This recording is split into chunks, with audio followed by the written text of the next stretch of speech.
Welcome back guys to our YouTube channel digital Taiyari. मेरा नाम है चेतन पारिक।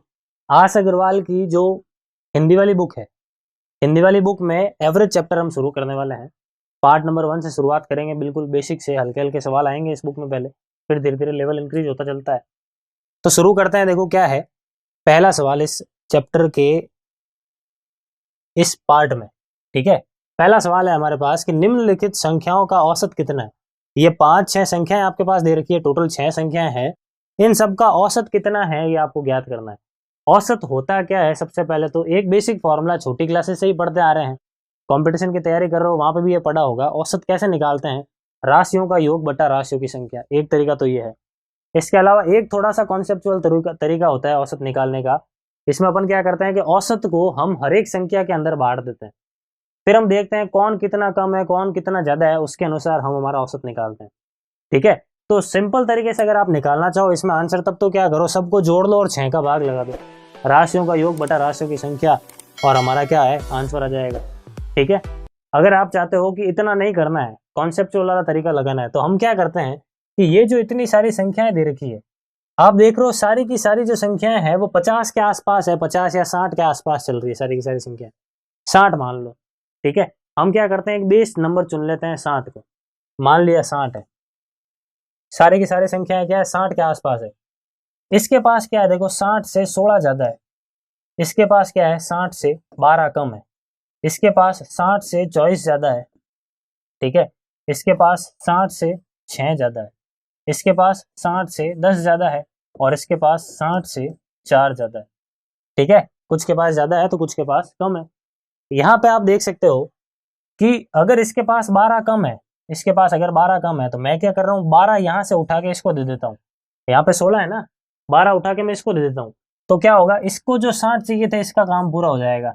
और अगर इसने अपने 12 दे दिए तो अब इसके पास कितना बचा, केवल और केवल 4 बचा। कितना बचा, केवल और केवल 4 बचा। मतलब मैंने क्या कर लिया, बेस 60 माना। इसका मतलब क्या कर लिया मैंने, सबका एवरेज एक बार के लिए 60 मान लिया। मैं क्या कोशिश कर रहा हूँ कि सबको 60 बना लूं। जब मैंने सबको 60 बनाने की कोशिश की तो मुझे पता चला कि इसके पास 12 की कमी है। तो मैंने 12 की कमी पूरी कर दी, इसमें से निकाल के मैंने इसको दे दी। आप कहीं से भी निकाल के दे सकते थे। ठीक है, इसका काम हो गया है। अब हमारे पास एक्स्ट्रा कितने बचे, ये 4, ये 24, ये 6, ये 10 और ये 4। इन सबको अगर ऐड करो, देखो 6 और 4 हो गए 10, 10 और 10 कितने, 20, 20 और 44 कितने हो गए, सॉरी 20 और 24 कितने हो गए, 44, और 44 और 4 कितने हो गए, 48। मतलब सबको 60-60 देने के बाद भी अभी मेरे पास 48 यूनिट्स अलग से एक्स्ट्रा पड़े हैं। 48 यूनिट्स मेरे पास अलग से एक्स्ट्रा पड़े हैं। अब वो 48 यूनिट्स मैं क्या करूंगा, इन 6 को इक्वली डिस्ट्रीब्यूट कर दूंगा। 6 को क्या कर दूंगा, इक्वली डिस्ट्रीब्यूट कर दूंगा। तो 48 में 6 का अगर मैं भाग लगाऊं तो मुझे कितना मिल जाएगा, 8 मिल जाएगा। इसका मतलब क्या है कि 60 जो आपने इन सबको पहले दिया था, अब आप उसमें 8-8 और दे सकते हो, क्योंकि मेरे पास 48 एक्स्ट्रा में पड़े थे। तो 60 और 8 कुल मिलाकर कितना हो गया, 68 हो गए। तो हमारा जो एवरेज है वो कितना हो गया, देखो 68 हो गया। बिल्कुल आसान कैलकुलेशन में हमारा काम हो गया। देखो मुझे ना तो इन सबको जोड़ना पड़ा, ना ही इसके अंदर 6 का भाग लगाना पड़ा, सीधा सीधा काम हो गया। आई बात समझ में? तो इस तरीके से भी आप एवरेज जो है निकाल सकते हो, ऐड करके 6 करना वो भी कर सकते हैं। ठीक है, आगे बढ़ते हैं। अगला जो सवाल है वो क्या है, अगला सवाल है हमारे पास, प्रथम 100 धन पूर्णांकों का औसत ज्ञात करो। प्रथम 100 धनात्मक पूर्णांक जो भी है उन सब का योग ज्ञात करो। धनात्मक पूर्णांक कहाँ से शुरू होते हैं, 1, 2, 3 से लेके लास्ट कहाँ तक, 100 तक। तो इन सब का औसत ज्ञात करना है। फिर से औसत ज्ञात करने का फॉर्मूला क्या है, राशियों का योग बटा राशियों की संख्या। अब 1 से लेके 100 तक सभी संख्याओं का योग निकालो और उसमें 100 का भाग लगा दो। ठीक है, अब ये तो आसान है, सारे के सारे नंबर क्रमागत है। आपने ये फॉर्मूला देखा होगा कि जब भी आप n नंबर्स का सम निकालना चाहते हो तो वो क्या होता है, n इंटू एन प्लस 1/2 होता है। मतलब अगर मैं 100 पदों का योग निकालना चाहूं तो इस फॉर्मूले में n की जगह 100 रख लो, n की जगह 100 इंटू 100 प्लस 1 कितना हो गया, 101 बट्टा 2। ये आ गया टोटल योग। योग में जब अपन नंबर ऑफ टर्म्स का भाग लगा देते हैं, संख्याओं की संख्या का भाग लगा देते हैं, राशियों की संख्या का भाग लगा देते हैं, तो औसत मिल जाता है। राशियां कितनी है, 100 है, तो 100 का लगा दो भाग। अब क्या होगा, 100 से 100 कट गया, 101 बटा 2 कितना होता है, 50.5। 50.5 मतलब ऑप्शन नंबर सी हमारा करेक्ट आंसर हो जाएगा। क्लियर, आगे बढ़ते हैं, अगला सवाल देखते हैं। अगला सवाल है हमारे पास, प्रथम 9 अभाज्य संख्याओं का औसत ज्ञात करो। प्रथम 9 अभाज्य संख्या, उन सबका योग याद करना है। सबसे छोटी अभाज्य संख्या क्या होती है? 2 होती है, ठीक है। 2 के बाद कौन आता है? 3, उसके बाद 5, उसके बाद क्या है? 7, फिर 8 और 9 तो अभाज्य है नहीं, 10 भी है नहीं, 11 होता है, फिर 13, उसके बाद 14, 15, 16 नहीं, सीधा क्या? 17, 17 के बाद 18 नहीं होता, 19, फिर 20 नहीं, 21 नहीं, 22 नहीं, सीधा क्या होता है? 23। कितने चाहिए मुझे? देखो 9 चाहिए। 9 हो गए क्या? 4 और 5, 9 हो गए। इन सब का एवरेज निकालना है। इन सब का एवरेज क्या होगा ये आपको फाइंड करना है। अब एक तरीका तो क्या है फिर से एवरेज निकालने का कि भाई सबको जोड़ लो और जोड़ के 9 का भाग लगा दो, हमारा आंसर आ जाएगा। समझ गए? अगर जोड़ना नहीं चाहते अपन, मान लो मुझे यहाँ पे नहीं जोड़ना है, कैलकुलेशन मुझे थोड़ी आसान करनी है, तो मैं क्या कर लेता हूँ, मान लेता हूँ कि सबका औसत 15 है।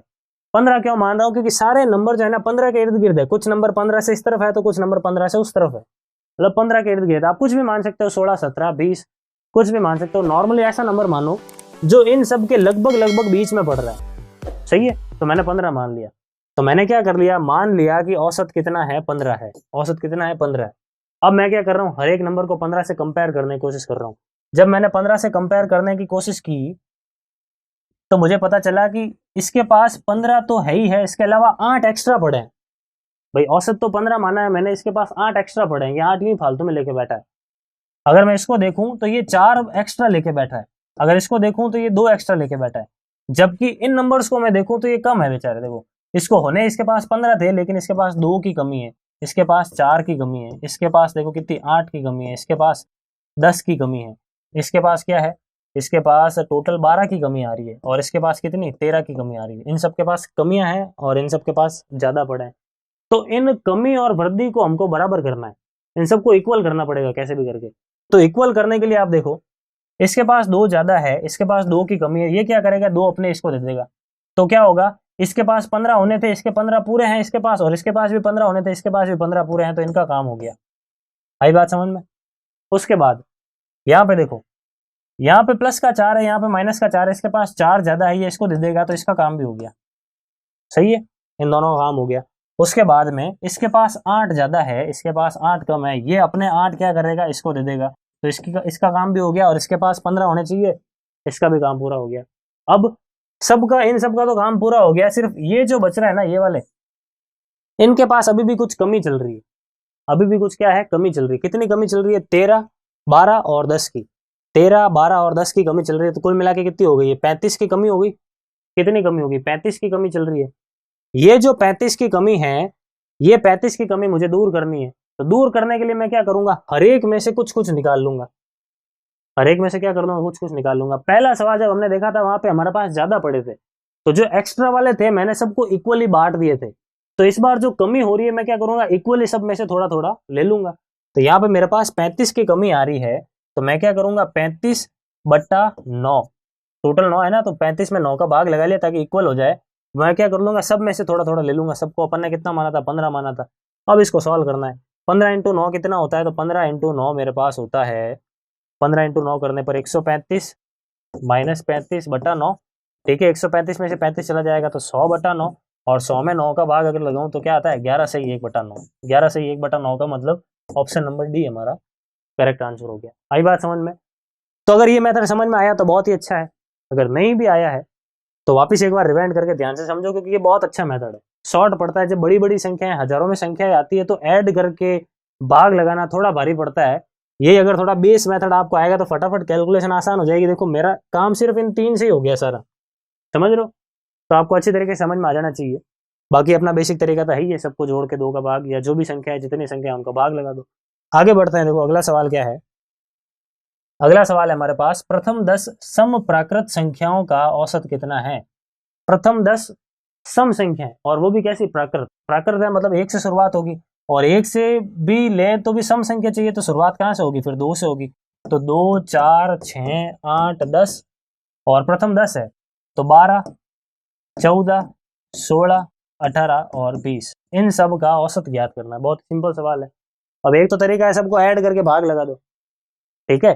तो इस बार यही कर लेते हैं, चलो ऐड करके भाग लगा देते हैं। कितना हो गया? 6, 6 और 6 12, 12 और 8, 12 और 8 हो गए 20, 20 और 10 कितने हो गए? 30, 30 और 50, 30 और 20 कितने हो गए? 50। उसके बाद में 50 और ये 30, 80, और 80 और 30 ये कितने हो गए 110, कुल मिला के 110। संख्याएं कितनी है 10, 110 में 10 का भाग लगाया कितना आ गया 11, 11 यानी ऑप्शन नंबर सी हमारा करेक्ट आंसर होगा। अब यहाँ पे तो क्या संख्या ऐसी थी तो जोड़ना हमारे लिए आसान है, तो जोड़ना मैंने यहाँ पे जोड़ के फटाफट आंसर निकाल दिया। क्लियर है, आगे बढ़ते हैं। देखो अगला सवाल क्या है, अगला सवाल हमारे पास है 100 से कम सभी विषम संख्याओं का औसत ज्ञात करो। 100 से कम होनी चाहिए, जितनी भी विषम संख्या है सबका औसत ज्ञात करना है। सबसे छोटी विषम संख्या 1 होती है, फिर क्या होता है 3, फिर 5, फिर 7, ऐसे ऐसे करके लास्ट 100 से कम यानी 99 तक है। 99 भी कैसी विषम संख्या है, तो इन सब का योग ज्ञात करना है। ठीक है, तो योग ज्ञात करने के लिए यहाँ पे कैसे योग ज्ञात करेंगे, तो देखो सबसे पहले तो एक फॉर्मूला होता है छोटा सा। फॉर्मूला क्या है, एपी के लिए, एपी का मतलब होता है समांतर श्रेणी। समांतर श्रेणी का मतलब होता है जिसके क्रमागत पदों का योग समान हो। यहाँ पे देखो पदों का अंतर समान हो। यहाँ पे पदों का अंतर 2 आ रहा है, यहाँ पे भी 2 आ रहा है। देखो यहाँ पे भी पदों का अंतर कितना आ रहा है 2 आ रहा है। मतलब जब भी पदों का अंतर समान हो वो कैसी होती है, समांतर श्रेणी होती है। समांतर श्रेणी में जब भी आप योग निकालना चाहते हो तो योग निकालने का एक फॉर्मूला होता है एस एन बराबर एन बटा 2 ए प्लस एल। क्या होता है ए प्लस एल। यहाँ पे n का मतलब नंबर ऑफ टर्म्स है, a का मतलब पहला पद है और l का मतलब है लास्ट वाला पद है। इन सबको सॉल्व करने पर आपको डायरेक्टली योग मिल जाएगा। तो यहाँ पे अपन योग निकाल लें। देखो इस फॉर्मूले में वैल्यू रखते हैं, n का मतलब नंबर ऑफ टर्म्स, कितने पद है ये 1 से लेके 99 तक है। टोटल ये कितने पद होंगे देख लो, ये 50 पद होंगे। तो 1 है, फिर 1 छोड़ के बस सीधा 3 पर आ गए, फिर सीधा 5 पर आ गए, ऐसे ऐसे करके 99 तक है। कुल मिला के कितने पद होंगे 50 पद होंगे। तो नंबर ऑफ टर्म्स की जगह मैंने लिख दिया 50 बट्टा 2 इंटू ए का मतलब पहला पद 1 प्लस एल का मतलब लास्ट वाला पद, ये आ गया इन सब का योग बट्टा इन सब का योग में जब अपन राशियों की संख्या का भाग लगाते हैं तो राशियों की संख्या कितनी है 50 ही है, तो 50 का भाग लगा दिया, होगा क्या ये कट जाएगा ऑटोमेटिकली। आई बात समझ, नंबर ऑफ टर्म्स तो यूं का यूं कट गया, इसकी जरूरत ही नहीं पड़ी। फिर क्या हो गया ये 99 और 100, 100/2 कितना हो गया 50, 50 हो गया, यानी ऑप्शन नंबर डी हमारा करेक्ट आंसर हो जाएगा। ऑप्शन नंबर डी क्या हो गया हमारा करेक्ट आंसर। आई बात समझ में, तो आई होप अच्छी तरीके से सवाल आपको समझ में आ चुका है। आगे बढ़ते हैं, अगला सवाल देखते हैं क्या है।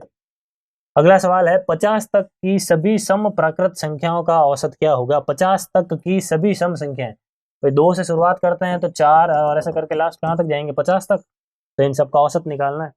ठीक है, कैसे निकालेंगे फिर से, तो समांतर श्रेणी है, देखो 2 का अंतर आ रहा है सब में, समांतर श्रेणी है तो समांतर श्रेणी में योग का फॉर्मूला क्या होता है n/2 a प्लस एल। तो n को एक बार चलो n ही रख लो, यूं तो 25 है, मान लो पता ही नहीं चल पा रहा है कितनी संख्या है, तो एक बार यहाँ पे n ही छोड़ दो। ठीक है, और a प्लस एल, a कितना है 2 प्लस एल मतलब लास्ट वाला पद कितना है 50 और अपॉन में कितना 2। ये तो हो गया संख्याओं का योग। इसमें अपन संख्याओं की संख्या का यानी राशियों की संख्याओं का भाग लगाते हैं तो ही तो औसत मिलता है। तो मैंने मान लिया नंबर ऑफ टर्म्स n है तो n का भाग लगा दिया, n से n काट लो, 50 और 2 कितने हो गए 52, 52/2 कितने हो गए 26। तो हमारा जो एवरेज है वो कितना आया 26। ऑप्शन नंबर सी हमारा क्या हो गया करेक्ट आंसर। क्लियर, आगे बढ़ते हैं। अगला सवाल क्या है, देखो 3 के प्रथम 5 गुणजों का औसत। 3 के प्रथम 5 गुणज कौन से होते हैं, 3, 6, 9, 12 और 15, इन सब का औसत ज्ञात करना है। तो एक तरीका तो वही है ऐड करो और फिर 5 का भाग लगा दो। दूसरा तरीका क्या है, देखो सारी की सारी संख्याएं 10 के आसपास भटक रही है, सारी की सारी संख्याएं 10 के आसपास भटक रही है, तो मैंने मान लिया 10 मेरा औसत है। ठीक है, अब यहाँ पे आप देखो तो इसके पास 7 की कमी है, इसके पास 4 की कमी है, इसके पास 1 की कमी है, जबकि इसके पास 2 ज्यादा है, इसके पास 5 ज्यादा है। तो क्या होगा, ये 2 और 5 कुल मिलाकर ये जो 7 है वो मैं इसको दे दूंगा, तो इसका काम भी हो गया और इसका काम भी हो गया। अब कुल मिला के 5 की कमी है बस हमारे पास, बाकी सब हो गया। 5 की कमी है, ये 5 की कमी मैं कैसे पूरी करूंगा, इक्वली सब में से थोड़ा थोड़ा ले लूंगा। कितनी संख्याओं में से लूंगा 5 में से, तो एवरेज कितना माना था मैंने 10 माना था, मैं क्या करूंगा 5 को 5 जनों में से थोड़ा थोड़ा करके ले लूंगा। तो 10 में से 5/5 का मतलब कितना 1, 10 में से 1 जाएगा, कितना हो गया 9, 9 यानी ऑप्शन नंबर बी हमारा करेक्ट आंसर हो गया। और नहीं तो फिर इन सबको ऐड करके निकाल लो, तो क्या हो गया देखो 6 और 3 9, 9 और 9 18, 18 और 12 कितने हो गए 18 और 12 हो गए 30, 30 और 15 45, 45 में 5 का भाग लगा लो तो भी कितना आ गया 9। तो जो तरीका आपको सही लगे वो तरीका आप यहाँ पे फॉलो कर सकते हैं। आगे बढ़ते हैं, देखो अगला सवाल क्या है। अगला सवाल है हमारे पास प्रथम 10 प्राकृत संख्याओं के वर्गों का औसत ज्ञात करो।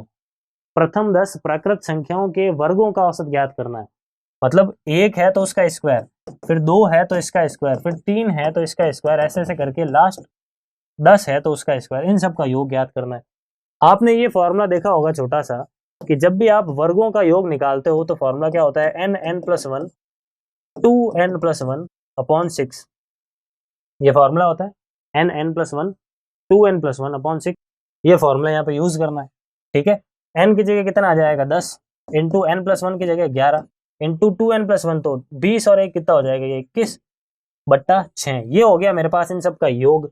बट्टा क्या करते हैं अपन, नंबर ऑफ टर्म्स करते हैं। नंबर ऑफ टर्म्स कितना, कितनी संख्या है टोटल मिलाकर, देखो ये 10 संख्या है तो 10 का भाग लगा दिया, 10 से 10 कट गया, 3 से काटा 2 बार में, 3 से काटा 7 बार में, 11 इंटू 7 कितना होता है 77। 77/2 अगर मैं करता हूं तो देखो 3 बार में पूरा जा रहा है, एक अगर आगे भेज दूं तो 8 बार में पूरा जा रहा है, और फिर 5 बार में पूरा जा रहा है, मतलब 38.5, यानी ऑप्शन नंबर डी हमारा करेक्ट आंसर हो गया।